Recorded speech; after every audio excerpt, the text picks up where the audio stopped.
Boa noite a todos que estão nos assistindo, nos ouvindo. Que Jesus, nosso Mestre querido, possa nos abençoar nesse momento e estarmos todos reunidos na mesma sintonia amorosa com a espiritualidade amiga. Nós estamos aqui novamente nos encontrando pelo Grupo Espírita Casa do Caminho, que fica no Distrito Federal. Eu espero que possam estar conosco pessoas de todos os lugares, no Brasil, fora do Brasil. É sempre uma alegria enorme podermos nos reunir em nome de Jesus, o nosso mestre, o nosso amigo maior. Nós nos reunimos para a nossa palestra pública, que acontece às quintas e aos sábados, às 20 horas. Quem não puder estar conosco, ao vivo, assistindo a palestra, ela fica gravada no nosso canal do YouTube, na GCAM Espaço DF, e vocês podem assistir a esta palestra de hoje ou a quaisquer outras cujos temas vocês tenham interesse, tá bom? Hoje nós vamos estar com o Max Lane, da Federação Espírita Brasileira, com a palestra Parábola do Avarento. Ele vai estar conversando conosco, refletindo sobre as várias formas de nós sermos avarentos, E antes que nós comecemos efetivamente as nossas reflexões da noite com o Max, nós vamos ler uma passagem do livro Fonte Viva, Francisco Cândido Xavier, psicografando Emmanuel. A mensagem tem o título Assim Será. Depois nós vamos fazer uma prece e vamos convidar então o Max a estar conosco para as suas reflexões. O texto, vamos lá, assim será. Assim é aquele que, para si, ajunta tesouros e não é rico para com Deus. Jesus, Lucas 12, 21. Guardarás inúmeros títulos de posse sobre as utilidades terrestres. Mas se não fores senhor de tua própria alma, todo o teu patrimônio não passará de simples introdução à loucura. Multiplicarás em torno de teus pés maravilhosos jardins da alegria juvenil. Entretanto, se não adquirires o conhecimento superior para o roteiro de amanhã, a tua mocidade será a véspera ruidosa da verdadeira velhice. Cobrirás com medalhas honoríficas o teu peito, aumentando a série dos admiradores que te aplaudem.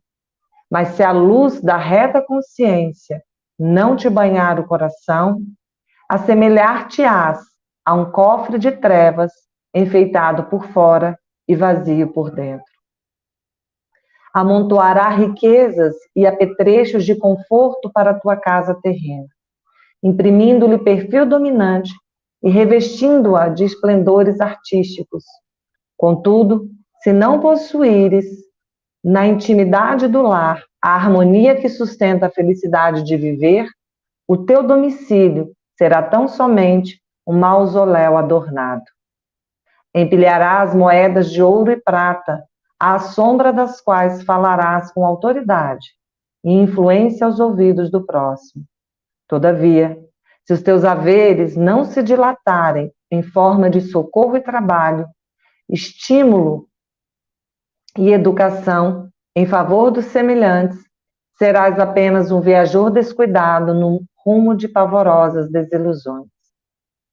Crescerás horizontalmente, conquistarás o poder e a fama, reverenciar-te-ão a presença física na terra, mas se não trouxeres contigo os valores do bem, ombrearás com os infelizes, em marcha imprevidente para as ruínas do desencanto. Assim será todo aquele que ajunta tesouros para si, sem ser rico, para com Deus. Fonte Viva, Espírito Emmanuel, psicografia de Francisco Cândido Xavier. Nós vamos, nesses instantes, então, aquietar ainda um pouco mais os nossos corações e as nossas mentes, permanecendo sintonizados com a espiritualidade superior, para, acima de tudo, agradecermos a Deus. Agradecermos a Deus pela vida e por tudo que ocorre na nossa vida, porque tudo vem da paternidade divina. Agradecer a Deus a possibilidade de termos conhecido o Evangelho do Cristo, e esse Evangelho, pouco a pouco, nos auxiliar a fazer a transformação íntima necessária para que nos tornemos pessoas melhores.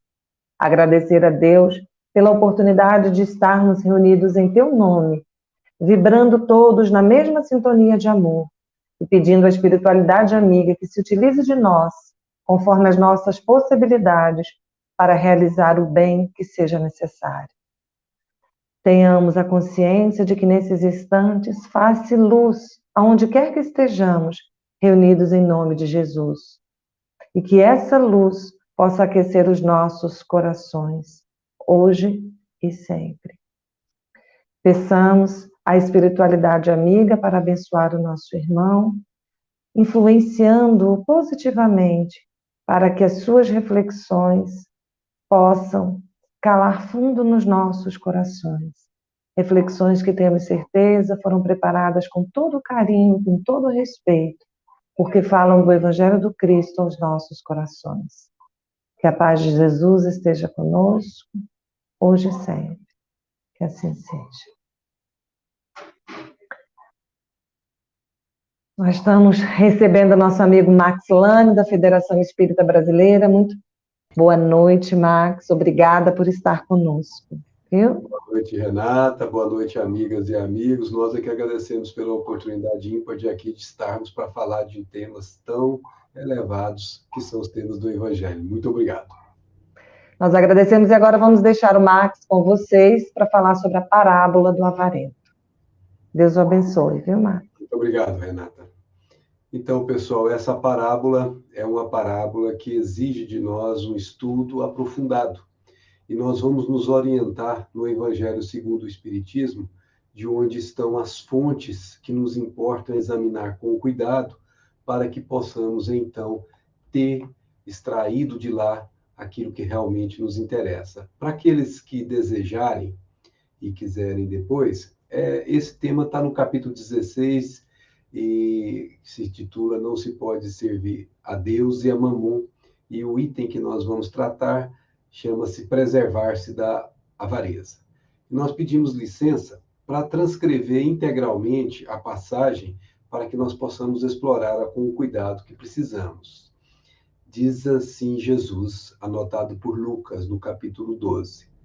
Havia um rico homem cujas terras tinham produzido extraordinariamente e que se entretinha a pensar consigo mesmo assim: que hei de fazer? Pois já não tenho lugar onde possa encerrar tudo o que vou colher. Aqui está, disse, o que farei. Demolirei os meus celeiros e construirei outros maiores, onde porei toda a minha colheita e todos os meus bens. E direi à minha alma, tens de reserva muitos bens para longos anos. Repousa, come, bebe, goza. Mas Deus, ao mesmo tempo, disse ao homem: que insensato és! Esta noite mesmo tomar-te-ão a alma. Para que servirá o que acumulastes? É o que acontece àquele que acumula tesouros para si próprio e que não é rico diante de Deus. Bom, gente, aqui nós temos uma realidade muito presente nas nossas vidas nos dias atuais de maneira muito clara. Há muitos de nós que se prendem nesse aspecto que é acumular tesouros aqui na Terra e se esquece, cada um de nós, ou aqueles que estão muito vinculados a isso, nos esquecemos de acumular os tesouros que estão no nosso íntimo e que entram em ressonância com a vontade do Pai. Mas vamos examinar esse tema um pouquinho mais alargado. Vamos começar perguntando: a riqueza é um obstáculo à salvação? Vimos na parábola agora que o homem ficou todo envolvido pela grande riqueza que ele conseguiu e ele não conseguiu pensar em mais nada a não ser em ajuntar esses tesouros para que ele então tivesse, como disse a alma dele, todos os aspectos, gozar, descansar, repousar, enfim, tudo aquilo que são satisfações sensoriais, são satisfações do ego, mas não são satisfações que vinculam-se ao que nós chamamos de regozijo, que nós chamamos de bem-aventurança, de estarmos em paz intimamente. Então, esta é uma pergunta. Então, a riqueza é um obstáculo para que nós nos salvemos e vejamos salvar aqui, voltar para o Pai de onde viemos. E a resposta que nós aprendemos no Evangelho segundo o Espiritismo é essa. Se a riqueza houvesse de constituir obstáculo absoluto à salvação dos que a possuem, Deus, que a concede, teria posto nas mãos de alguns um instrumento de perdição, sem apelação nenhuma. Ora, essa ideia repugna a qualquer bom senso que a gente tenha no pensamento. Por que Deus faria isso com uns e faria isso diferente com outros? É claro que não. A riqueza não é um obstáculo para que nós alcemos, vamos dizer assim, elevados pontos no processo evolutivo, porque ela é um meio.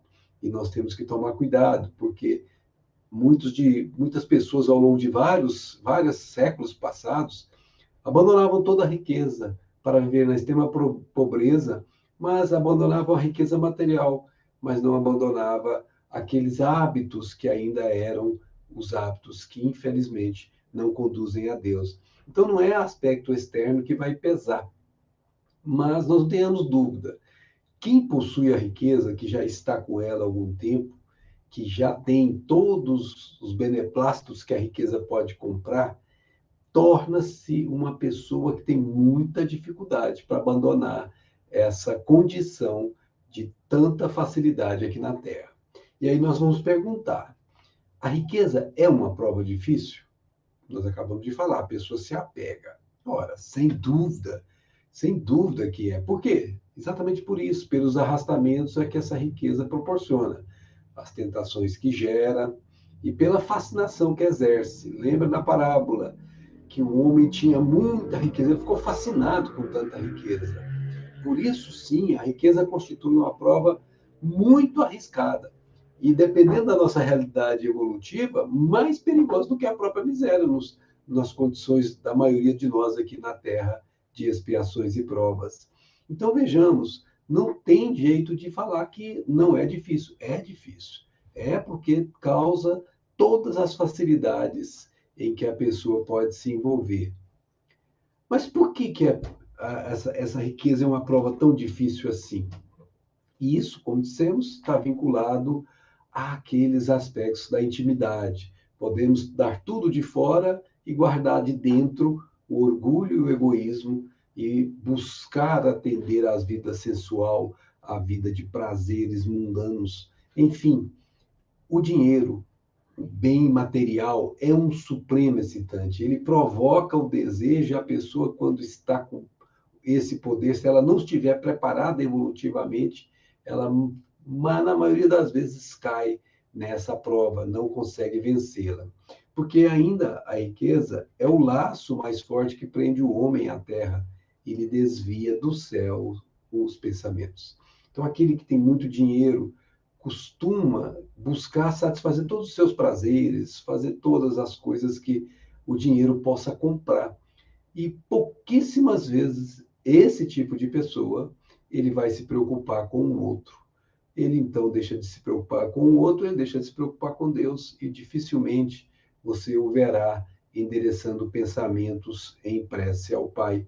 Enfim, essa pessoa se envolve tanto, se fascina tanto com esses bens, que corre o risco de se desviar daquilo que se chama espiritualização, que é voltar os seus pensamentos para o mundo que efetivamente ele veio, que ele pertence. E é uma coisa curiosa, né, gente? Porque se a gente parar para pensar, qualquer um de nós sabe que chega aqui e vai ter que voltar daqui. Nós sabemos que vamos ter que partir para o mundo espiritual. E se tem uma coisa que nós não levamos, são as riquezas materiais. Então, por que uma pessoa se perde nisso? E aí vem aquela palavra, fascinação. A pessoa se envolve tanto com aquilo que ela não consegue enxergar além daquilo. Por quê? Porque a riqueza produz uma tal vertigem que muitas vezes aquele que passa da miséria à riqueza, a pessoa era paupérrima e por uma razão ou outra se enriquece, ela esquece, numa boa parte delas, de pronto a sua primeira condição, nem se lembra que já foi paupérrima. Os que com ele partilharam também são esquecidos a maior parte das vezes. Os que o ajudaram, e ele torna-se, muitas vezes, insensível, egoísta e vão. Então, nós temos que observar que o poder de fascinação, o poder que essa riqueza tem é enorme. Nós vamos nos lembrar de uma outra passagem de Jesus, quando o rapaz chegou para ele: bom mestre, o que preciso fazer para atingir a vida eterna? E Jesus vai dizer: vai, vende tudo que você tem e siga-me. E o rapaz saiu em silêncio e não vendeu. Por quê? Porque ele tinha muito, ele era rico e ele gostava do que tinha. Ele nem imaginava que dar aquilo aos pobres fazia parte de uma decisão que ele pudesse tomar. Então, mesmo buscando Jesus, ele não foi capaz de se desvencilhar dessa situação, ao ponto de Jesus dizer que é mais fácil um rico, um camelo passar na agulha, ou seja, uma corda passar numa agulha, do que um rico entrar no céu. É nesse sentido, não é que ele condena a riqueza, é o rico que se prende àquilo que está aqui. Então aí você vai me perguntar: peraí, Max, então a riqueza é uma prova impossível? Ora, nós precisamos pensar. Se fosse impossível, Deus não colocaria para nós. Vamos dizer claramente, ao fato de a riqueza tornar difícil a jornada, não se segue que torne essa jornada impossível e não possa vir a ser um meio de salvação para o que dela sabe servir-se. Olha a expressão: para o que dela sabe servir-se. Ou seja, o uso, né, que você tem que fazer daquela riqueza que lhe foi concedida, porque ela é um empréstimo, é como se fôssemos aquele administrador infiel que Jesus reporta em outra palavra. Nós temos que usar os benefícios que nos foram concedidos para o bem comum e não somente para nós. Então, aqui, nesse momento, se nós olharmos com esse olhar diferenciado, nós não ficamos presos à riqueza. E ela torna-se, sim, uma maneira de nos salvarmos, porque estaremos utilizando essa riqueza em benefício de uma enorme quantidade de pessoas, educando, dando dignidade, ajudando pessoas a estudarem, a compreenderem, enfim, fazendo tudo que é possível com programas inteligentes. Nós conseguiríamos, com certeza, minimizar em muito os problemas de sofrimento que campeiam na Terra. Mas, se ela é uma prova difícil, mas ela pode levar-nos à salvação se soubermos nos servir dela, então nós vamos perguntar: como que vamos vencer esta prova? Porque é uma prova, assim como a miséria também é uma prova. Mas como vamos vencer esta prova? Ora, já acabamos de falar: usar e não abusar. Então, nós temos que usar com moderação. Usar sabendo que aqueles bens, preste muita atenção nisso, minha amiga e meu amigo, aqueles bens não me pertencem. Ah, Max, que absurdo, eu trabalhei feito um condenado para conseguir isso, eu estudei, tem anos e anos aí que eu estou... Que é isso? Os bens são meus. Sim, você fez o seu esforço. Mas tem muitas pessoas, meu amigo e minha amiga, que fazem esforços e parece que nada ajuda ele a conseguir formar riqueza. Fez os mesmos esforços que esse outro que conseguiu ajuntar, mas não consegue. Por quê? Porque há razões no seu planejamento reencarnatório que foram estabelecidas para que nesta encarnação ele não tivesse que passar pela prova da riqueza. Então ele trabalha, como diz o linguagem popular, como um condenado e não fica rico. Igualzinho o outro que trabalha até menos e rapidamente fica rico. Parece que um tem aquela facilidade e o outro tem dificuldades, até mesmo impedimentos, nunca vai conseguir. Mas, de qualquer forma, se você conseguiu, está fazendo parte do planejamento reencarnatório. E isso é uma prova. Nunca nos percamos em caminhos alternativos. Ter essa responsabilidade imensa nas mãos é uma prova. E usar e não abusar é o que nós deveríamos buscar. Kardec chega a fazer uma comparação interessante. Você tem que usar como certos venenos que podem restituir a saúde. se forem empregados a propósito e com discernimento. Então, apesar dela ser tentadora, dela nos levar até o risco de fascinar, assim são os venenos, elas podem matar a oportunidade, matar aquela prova que nós vamos acabar perdendo se não nos controlarmos. Pode levar-nos a ficarmos fascinados, como dissemos. Mas se nós usarmos nas contas-gotas das necessidades, sem pensar em amontoar em prol de nós mesmos, sem benefício algum, isso será, obviamente, um remédio de salvação, porque vamos conseguir usar esse recurso que nos foi concedido de maneira que ele seja útil. Emmanuel tem uma comparação que nós achamos muito interessante. Ele diz assim que os recursos financeiros, por exemplo, o dinheiro que circula em uma sociedade, é equivalente esse dinheiro como se fosse o pulso de um sangue. O sangue está fluindo por um corpo humano qualquer, e esse pulso, que é o fluxo que traz força a esse corpo, o sangue vai levar toda a energia distribuída ao longo de todo o corpo. Se alguém obstruir a passagem desse sangue, ou desse fluxo que nós estamos chamando aqui, comparativamente, dos bens financeiros, da riqueza, do dinheiro, se nós obstruirmos no corpo humano, nós temos o que se chama, por exemplo, na perna, vamos ter o que se chama trombose. O sangue não circulando, aquela perna se torna perigosamente sujeita a se perder. E muitos casos de amputação são necessários em certas situações porque o sangue não circula. Guardadas as proporções, a analogia é bastante boa, porque quando a gente deixa de fazer circular a riqueza pelo planeta, nós estamos provocando tromboses sociais. O que é a trombose social? É você ver pessoas em sofrimentos que você não, nem por hipótese deveria ter nesse planeta de século XXI e que estão em sofrimento porque alguém, ou algumas pessoas em particular, reteram este fluxo sanguíneo, ou esse fluxo de força, de vida, consigo mesmas. E essas pessoas deixaram de provocar aquilo que se chama saúde social e provocam, então, as doenças sociais que são alarmantes em um planeta de século XXI, que não deveriam mais existir se tivéssemos esse pensamento, essa força de poder dividir o que o Deus nos concedeu.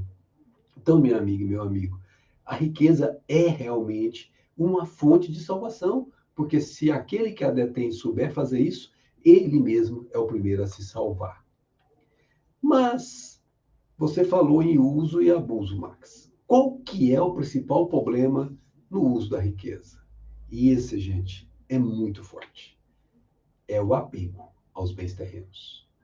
Por incrível que pareça, se a gente parar para pensar, nós precisamos de tão pouco para viver que, se você prestar atenção, você fala assim, meu Deus, por que eu tenho tantos? Se você for analisar o guarda-roupa, quantas camisas eu preciso?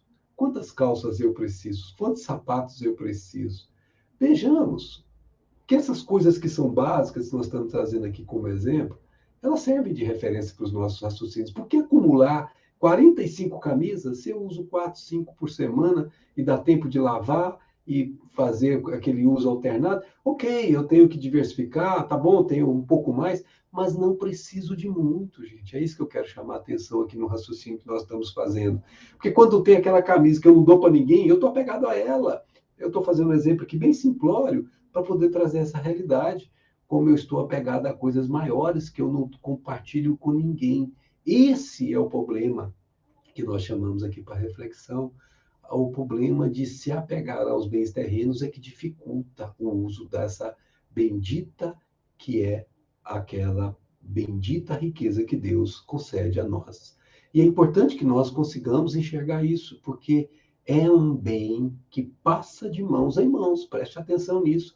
Numa encarnação, nós estamos numa condição, na outra, nós estaremos em outra, como iremos falar.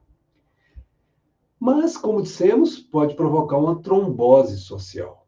Por que que a riqueza pode causar o mal? A trombose social é um mal, e um mal escancarado, que corrói qualquer sentimento puro que alguém tenha em si conviver com a situação dessa sem fazer nada. Nós precisamos imaginar que a riqueza pode causar o mal quando ela é, então, retida. Mas se a riqueza é a causa de muitos males, como dissemos, se exacerba, coloca em evidência tanto as más paixões, se provoca mesmo tantos crimes. Gente, quantos crimes são provocados por causa desse tal de dinheiro, por causa dessa tal de posses, por causa desse tal de ter coisas. Se ela é tudo isso, provoca esses tipos de males, atenção, não é a riqueza, não é a riqueza que nós devemos inculpar. De modo algum, nós não podemos pôr culpa na riqueza, porque ela é neutra. A culpa, ou a responsabilidade, melhor dizendo, tem que ser inculpada ao homem que dela abusa. Olha o termo, não usa, abusa. Lembra da moderação? Ao invés de fazer o uso inteligente, e é inteligente aqui dos dois pontos de vista, inteligente humanamente falando e inteligente espiritualmente falando. Como de todos os dons de Deus, porque a riqueza é um deles que nós temos sob nossa concessão em determinadas experiências encarnatórias. Então, minha amiga e meu amigo, a riqueza em si é neutra, mas esses problemas que nós elencamos, como as más paixões, como esses crimes que são provocados em nome do dinheiro, em nome da riqueza, são verdadeiramente vinculadas ao homem. Pelo abuso, portanto, o homem torna pernicioso, ou seja, o bem, a riqueza, o que ele poderia ser de maior utilidade. Ao invés de ele achar que está fazendo bem, tendo muito e guardando muito, curtindo muito, como dizemos a alguns de nós, esse sujeito que faz isso não se dá conta que ele está fazendo um mal para si mesmo do ponto de vista espiritual. Ele está fazendo um mal que vai corromper a sua possibilidade evolutiva em termos espirituais. Mas você pode perguntar, por que que o homem se corrompe nesta prova? Por que que o homem se deixa levar à queda? Porque isso é uma queda, é a porta larga que leva à perdição, como Jesus nos ensinou. A porta estreita é usar esta riqueza de maneira que ela não me pertença. Eu sou depositário, eu sou administrador, mas eu devo fazer uso dela de modo que ela sirva para toda a coletividade na qual eu estou envolvido. Então vejamos que essa pergunta é importante. E, obviamente, amigas e amigos, a resposta é óbvia.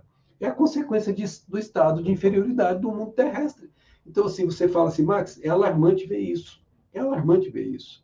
Mas do ponto de vista espiritual, gente, não está errado, porque nós estamos vivendo num mundo de expiações e provas, onde a frequência desse tipo de nível evolutivo que se prende às coisas materiais ainda é muito grande.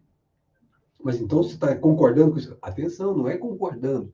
Nós estamos constatando. O que nós estamos fazendo aqui é exatamente o contrário de concordar. Nós estamos trazendo aqui conhecimento para que as pessoas, conhecendo esta realidade espiritual, comecem a despertar para aquela realidade espiritual e pouco a pouco vá abandonando os apegos terrestres, os apegos da matéria, os apegos do mundo. Devagarzinho, então, com o conhecimento, por isso que o Espírito de Verdade diz, espíritas, instruí-vos. Esse instruí-vos é isso que nós estamos fazendo, conhecer, porque o conhecimento, como nos ensinou Jesus, nos liberta. E é importante que nós possamos aprender isso de maneira em que a razão tome parte disso. Não está aqui dizendo para você, vai dar tudo que você tem e vai viver como pobre. Não, isso não é lógico, isso não é sensato num primeiro momento. Se você um dia conseguir fazer isso, você não vai fazer isso de maneira inconsequente, porque você estaria desperdiçando os bens que te foram concedidos. Se você for um dia abrir mão de tudo que você tem, você vai fazer isso em benefício de outrem. E esse abrir mão não significa que você perdeu, você apenas passou o que te foi concedido. Então, muita clareza nisso. Aquele que ainda faz isso é como Jesus disse quando estava na cruz: perdoa-os, eles não sabem o que fazem.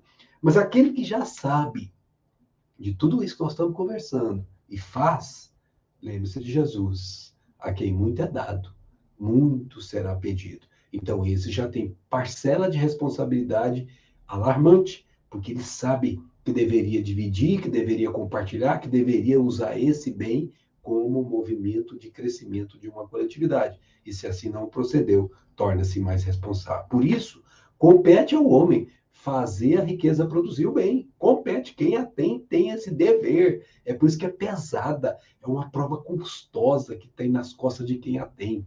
Se não é um elemento direto de progresso moral, porque realmente envolve a parte intelectual, é sem contestação. Poderoso elemento de progresso intelectual. Por quê? Vamos ver um pouquinho melhor sobre o papel da riqueza. O homem tem por missão trabalhar pela melhoria material do planeta. Nós estamos evoluindo pouco a pouco, e percebam como as nossas condições humanas hoje são muito melhores do que foram há séculos e séculos atrás. Observe como era que vivíamos lá no século, na Idade Média, por exemplo, século XV, século XIV, século XIII. Veja o conforto que você, eu, cada um de nós tem, e compare com o príncipe daquela época. Você tem mais conforto do que ele. Como assim, Max? Ué, você anda num veículo que tem rodas com amortecedores, com pneus que suavizam os solavancos, quando naquela época as carruagens mais caras, as mais chiques, eram carruagens que causavam mal-estar para quem andava puxadas a cavalo. Hoje você se desloca com conforto, a velocidades confortáveis, e você tem recursos que aquele pessoal daquela condição anterior não tinha. Então você veja que nós estamos melhorando o planeta pouco a pouco como coletividade. E quem é que faz isso? É o homem. Mas para levar a efeito, precisa de recursos. Como é que o homem faz isso? Ora, ele precisa de recursos. São os recursos que, consequentemente, vão trazer esse bem-estar, esse conforto que estamos nos referindo. Então, a necessidade é que fez com que nós criássemos a riqueza, como o que fez com que nós descobríssemos a ciência. A busca de atender essas necessidades ainda bem materiais. Mas é o papel da riqueza, gente. A riqueza tem essa função, atender primeiramente essa especificidade, fazer o bem-estar material. Como vai dizer que o sentido que é espiritual dela está por trás disso? Olha o que diz Allan Kardec. A atividade que esses mesmos trabalhos impõem lhe amplia e desenvolve a inteligência. Ou seja, cada vez que eu tenho que melhorar alguma coisa, eu tenho que usar a inteligência para fazer aquela coisa melhor do que ela era antes. E cada vez mais dando mais conforto para as pessoas. E essa inteligência que ele concentra primeiro na satisfação das necessidades materiais, bem-estar material, o ajudará, preste atenção, o ajudará mais tarde a compreender as grandes verdades morais. Então a riqueza é um passo para que nós despertemos para aquilo que se chama sentimento, nos preocuparmos não em ter, mas em ser. Tudo que temos é meio, mas o ser é o fim. Dia virá que cada um dos habitantes desse planeta despertarão para essa realidade, como muitos já estão despertando há muito tempo. Então nós temos que lembrar, não temos nada que combater a riqueza, ao contrário, temos que valorizá-la porque ela é fonte de pacificação neste planeta ainda tão sofrido. Mas ela não é o fim, ela é o meio para nos tornar um dia aqueles que vamos buscar satisfazer não mais necessidades materiais, mas necessidades espirituais. E assim, com razão, nós podemos dizer, sem dúvida, que a riqueza é considerada elemento de progresso. Então, entendemos aqui agora por que a riqueza existe, por que Deus a concede. Mas agora devemos nos perguntar, bem claro, feito esse exame bem acanhado aqui, gente, mas para a gente refletir, devemos nos perguntar, com a pergunta que está no Livro dos Espíritos, com o número de 799. De que maneira pode o Espiritismo contribuir para o progresso? Nós colocamos essa pergunta aqui porque ela está relacionada com exatamente o que falamos agora atrás. A riqueza está dita aqui, ó, é um elemento de progresso. Então, a resposta, destruindo o materialismo. A riqueza trabalha o campo do materialismo. Isso que nós estamos falando é a riqueza que nós conhecemos aqui como riqueza monetária, riqueza dos bens. Não estamos falando de riqueza íntima da pessoa. É esta riqueza que nós estamos referindo, que é uma das chagas da sociedade. Olha só, quando você tem isso em abundância e não divide, esse materialismo te prende, torna-se literalmente uma chaga da sociedade. Quando nós destruímos isso, quando nós fazemos com que as pessoas percebam claramente que isso é meio e não fim, nós fazemos com que as pessoas compreendam onde se encontram os seus verdadeiros interesses. E onde é que se encontram os seus verdadeiros interesses? Ora, deixando a vida futura, ou seja, o dia de amanhã lá no mundo espiritual, o dia de amanhã nas diversas encarnações que virão, de estar velada, porque isso fica claro para nós, nós compreendemos, no dia que nós não tivermos mais nenhuma dúvida sobre isso, nós perceberemos melhor que por meio do presente nos é dado preparar o nosso futuro. Então nós trabalhamos usando a riqueza como meio, mas ela não nos pertence, ela tem que ser bem utilizada, de modo que quando eu for embora para o mundo espiritual, eu não sinta nenhuma atração por ela, porque ela não foi algo a que me vinculei. E é tão difícil isso, gente, porque certos avarentos, nós temos notícias deles na literatura e nas reuniões mediúnicas, certos avarentos ficam presos muitas vezes a esses bens terrenos e é um sofrimento para eles, porque eles não conseguem se libertar deles. E leva-se muito tempo para que eles deixem isso de lado. Quem leu o livro Nosso Lar, por exemplo, vai se lembrar de um pai que estava na Câmara de Retificação e os filhos estavam brigando pela herança que ele deixou e repercutia tudo nele, fazendo sofrer aquilo, aquelas ondas mentais causavam nele dores no espírito. Então vejam como é sério isso, pessoal. E por fim, abolindo os prejuízos de seita, castas, cores, o Espiritismo ensina aos homens a grande solidariedade que há de os unir como irmãos. Então não importa se eu estou no Espiritismo, se eu estou no catolicismo, se eu estou no hinduísmo, não importa. Se eu tenho a riqueza, eu tenho que compartilhar com o mundo. Não importa qual é a seita que eu pertença, não importa qual etnia que eu me esteja envolvido. Importa compreender que entre nós, que somos todos filhos de Deus, tem que haver essa ligação que se chama solidariedade, que nos une, que nos faz vermos uns nos outros. Eu olho para o outro e tenho que me ver na posição dele. Se ele geme, dorme, se ele geme e chora, eu também tenho que fazer algo para que eu não gema e chore como ele. Então eu tenho que buscar com as minhas forças amainar, minimizar, diminuir o seu sofrimento na medida das possibilidades que a vida me confiou. Amigas e amigos, chegamos à hora de algumas reflexões fundamentais. Olha o que está dito nesse mesmo capítulo que nós estamos estudando no item 9. O homem só possui em plena propriedade aquilo que lhe é dado levar deste mundo. Do que encontra ao chegar e deixa ao partir, o homem goza enquanto aqui permanece. Então você é usufrutuário, independentemente se você ganhou pelo seu esforço, se os seus pais te concederam, se a herança te permitiu, não importa. Você não tinha quando chegou e não terá quando partir. Isso, por si só, já deveria ser um ponto de reflexão para todos nós. Gente, se eu vim sem nada, eu voltarei sem nada.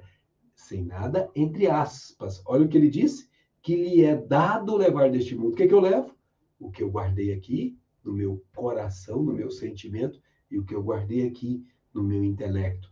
Tudo que eu aprendi vai comigo. São os tesouros que a traça não corrói, que o ladrão não mina e nem rouba, como nos ensinou Jesus. Todas as minhas relações com os meus irmãos de caminhada, se eu deixei marcas de amor, vão comigo.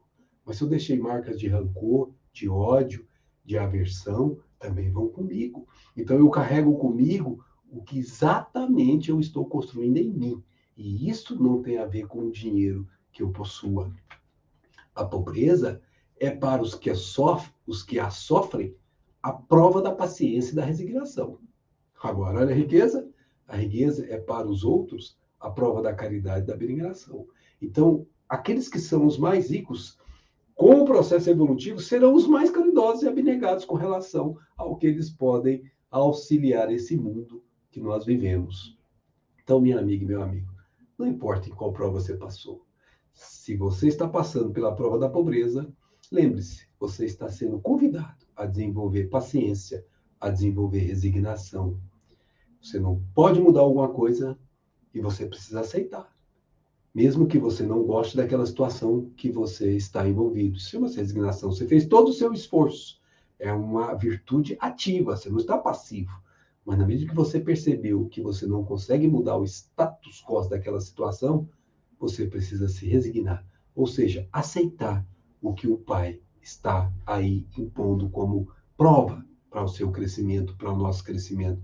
Portanto, nesse momento, eu tenho a certeza de que nenhuma folha cai sem a permissão do Pai. E resignado, eu passo a ter paciência, porque eu sei que tudo passa. Seja a pobreza, seja a riqueza. Mas se a vida te concedeu, minha amiga, essa bendita oportunidade de auxiliar seus companheiros de jornada, não desperdice. Seja você aquele que inteligentemente e abnegadamente faça a distribuição inteligente dos bens, de modo a contribuir para o progresso do mundo. E para encerrar, vamos lembrar de Jesus, nos dando uma ótima e profunda visão do que nós temos que ter com relação a isso. Olha o que ele disse, está anotado por Lucas no capítulo 12, versículo 15. Tende o cuidado de preservar-vos de toda a avareza. Guardar só para você, esquecer que é o outro. Está do seu lado, gente chorando e gemendo, e você insensível, fingindo que não percebe. Isso é avareza absoluta. Guarda só para si, independente se o outro sofra ou não. Por quê? Porque seja qual for a abundância, ou seja qual for o tamanho de riqueza em que o homem se encontre, sua vida, olha a expressão, sua vida, ou seja, a vida espiritual, a que é permanente, não depende dos bens que essa pessoa possua. Não importa a posição social que você teve, não importa os títulos que você conquistou, não importa nada disso. O seu cartão de visitas no mundo espiritual é o que você armazenou na sua intimidade do coração e na intimidade do intelecto. Minha amiga e meu amigo, muito obrigado por sua atenção e muita paz.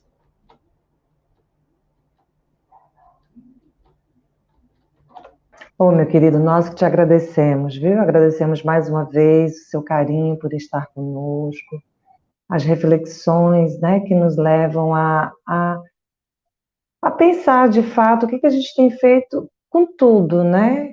Com aquilo que a gente tem, bens materiais, com o nosso tempo, com o nosso amor, se a gente está distribuindo bem, né? Com a nossa inteligência, porque nós temos, né, Max, tanto para distribuir em tantos setores da nossa existência e às vezes a gente não se compenetra disso, né? Não reflete sobre isso, né?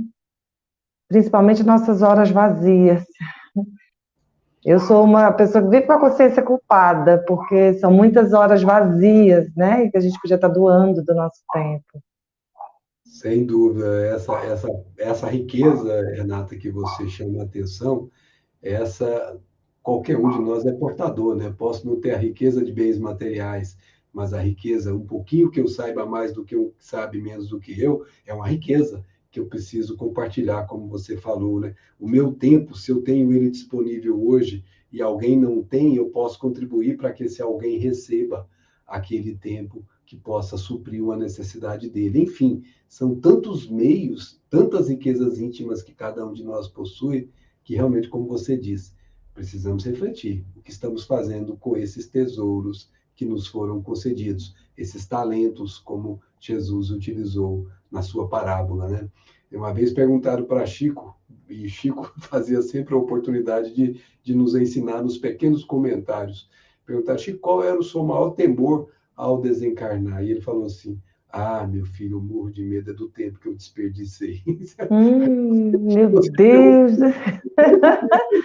Eu fico pensando, meu Deus, o que será de mim? Então, nós precisamos tomar muito cuidado, porque o bem mais precioso, a riqueza mais preciosa é essa que você falou, é o tempo. Porque o tempo que aloca os recursos que você traz em você, que faz toda a diferença na vida própria e na vida do outro, né? Então, nós precisamos tomar muito cuidado do que fazemos com as horas que nos foram concedidas. E assim, meu querido, olha, agradecemos mesmo, nós vamos nos despedir agora dos nossos amigos queridos, dos nossos internautas.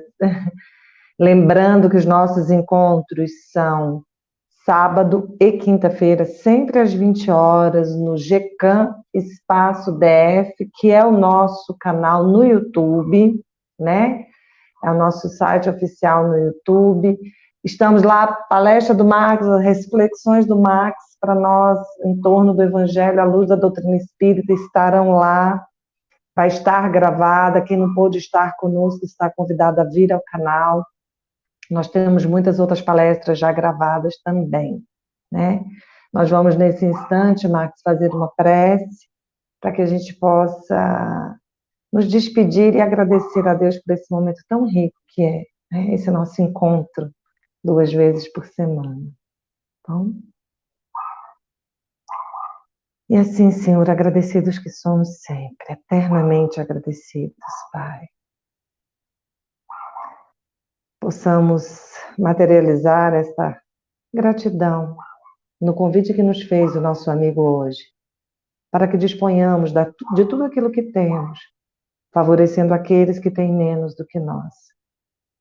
Aqueles que estão famintos, aqueles que estão doentes, aqueles que estão cansados. Seja qual for, Senhor, a dor ou a ausência pela qual passe os nossos irmãos, auxilia-nos para que tenhamos a coragem de sair de nós mesmos, para nos desconcentrarmos das nossas próprias necessidades, para irmos ao encontro daqueles que precisam do nosso abraço, do nosso sorriso, do nosso alento, da nossa luz, do nosso amor, dos bens materiais que nós possamos compartilhar. Que seja para nós, Senhor, uma reflexão a ser feita. O que eu tenho para dar de mim? O que eu posso compartilhar para amenizar a falta do meu irmão? Jesus compartilhou conosco do seu amor imorredouro, da sua indulgência, do seu perdão. E é por termos tido o exemplo desse irmão maior que hoje podemos estar aqui, certos de que também nós trilharemos o caminho do bem e chegaremos até Ti, meu Pai.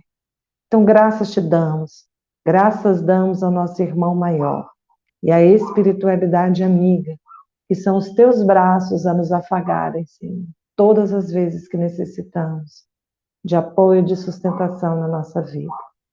Possamos, então, levar nos nossos corações a certeza de que está conosco, Senhor, e de que podemos ser gratos, sempre materializando o amor para os nossos irmãos, em atitudes, em palavras, em bênçãos, dentro das nossas possibilidades.